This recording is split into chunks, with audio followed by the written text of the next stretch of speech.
اعوذ باللہ من الشیطان الرجیم بسم اللہ الرحمن الرحیم۔ سورہ ہود کی 2 آیتیں پڑھ رہا ہوں، آیت نمبر 15، آیت نمبر 16۔ من کان یرید الحیات الدنیا وزینتها نوفی الیہم اعمالہم فیہا وہم فیہا لا یبخسون۔ جو لوگ دنیا کی زندگی اور اس کی زینت چاہتے ہیں، ہم ان کے اعمال کا بدلہ دنیا ہی میں دے دیتے ہیں اور اس میں ان کے ساتھ کوئی کمی نہیں کی جاتی۔ اولئک الذین لیس لہم فی الآخرۃ الا النار۔ یہی لوگ ہیں جن کے لیے آخرت میں آگ کے سوا کچھ نہیں ہے۔ وَحَبِطَ مَا صَنَعُوا فِيهَا وَبَاطِلٌ مَا كَانُوا يَعْمَلُونَ۔ انہوں نے دنیا میں جو کچھ بنایا تھا وہ برباد ہوا اور خراب ہوا جو انہوں نے کمایا تھا۔ تشریح بہت دھیان سے سنیے۔ دین کی 2 قسمیں ہیں، ایک ملاوٹی دین، دوسرا بے آمیز دین۔ ملاوٹی دین دراصل دنیا کے اوپر دین کا لیبل لگانے کا دوسرا نام ہے۔ وہ دنیا اور دین کے درمیان مصالحت کرنے سے وجود میں آتا ہے۔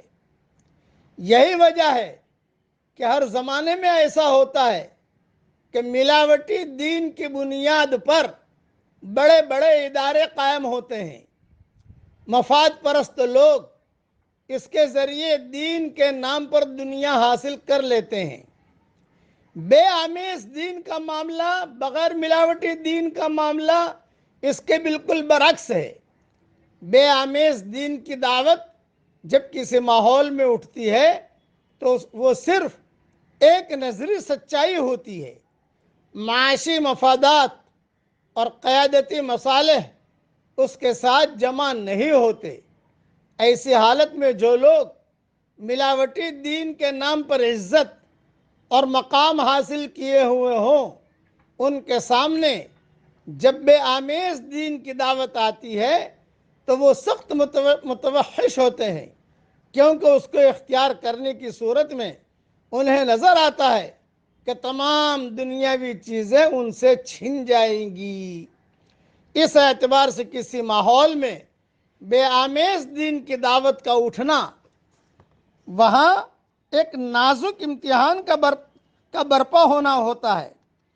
ایسے وقت میں جو لوگ دنیا کی عزت اور دنیا کے مفادات کو قابل ترجیح سمجھیں اور بے آمیز دین کا ساتھ نہ دیں، ان کی ساری دوڑ دھوپ دنیا کے خانے میں چلی جاتی ہے، کیونکہ انہوں نے اس دین کا ساتھ دیا جس میں ان کے دنیاوی مفادات محفوظ تھے، اور اس دین کا ساتھ نہ دیا جس میں انہیں اپنے دنیاوی مفادات چھینتے ہوئے نظر آتے تھے۔ وہ بظاہر خواہ دینی سرگرمیوں میں مشغول ہوں، اصل مقصود کے اعتبار سے وہ دنیا کے حصول میں مشغول ہوتے ہیں۔ ظاہر ہے کہ ایسی کوششوں کا آخرت میں کوئی نتیجہ ملنا ممکن نہیں۔ خلاصہ کلام یہ، دین کا کام دنیا کے لیے خدا نخواستہ ہم نے کیا تو وہاں اس کا کوئی بدلہ نہیں ملے گا۔ دین کا کام صرف اللہ کے لیے کریں گے تو وہاں اس کا پورا بدلہ ملے گا۔ یہ پوری تشریح کا خلاصہ ہے۔ انہوں نے اگرچہ اپنے سرگرمیوں کو دین کے نام سے موسوم کر رکھا تھا، وہ اپنے قومی میلوں کے اوپر جشن دین کا بورڈ لگاتے تھے، وہ اپنی قومی لڑائیوں کو مقدس جنگ کا نام دیتے تھے، وہ اپنی قیادتی نمائش کو دینی کانفرنس کہتے تھے، وہ اپنی سیاسی ہنگاموں کو مذہب کی اصطلاحات میں بیان کرتے تھے، وہ اپنے دنیاوی جذبات کے تحت دھوم دھام مچاتے تھے، اس کو اللہ اور رسول کے ساتھ جوڑتے تھے، مگر یہ ساری تعمیرات دنیا کی زمین میں تھی، وہ آخرت کی زمین میں نہ تھی، اس لیے قیامت کا زلزلہ انہیں بالکل برباد کر دے گا، اگلی دنیا میں ان کا کوئی انجام ان کے حصے میں نہ آئے گا۔ ایک جملہ اور سن لیجئے، جب حقیقی دین ختم ہو جاتا ہے تو دھوم دھام والا دین باقی رہتا ہے۔ دھوم دھام دھوم دھام دھوم دھام، سمجھو کہ اس کے اندر سے روح نکل گئی ہے۔ جو حقیقی دین ہوتا ہے وہاں دھوم دھام نہیں ہوتا، وہاں تو کام ہوتا ہے، آدمی کام کرتا ہے۔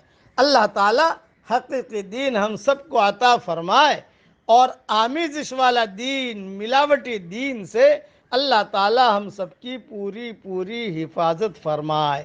آمین۔ وآخر دعوانا ان الحمدللہ رب العالمین۔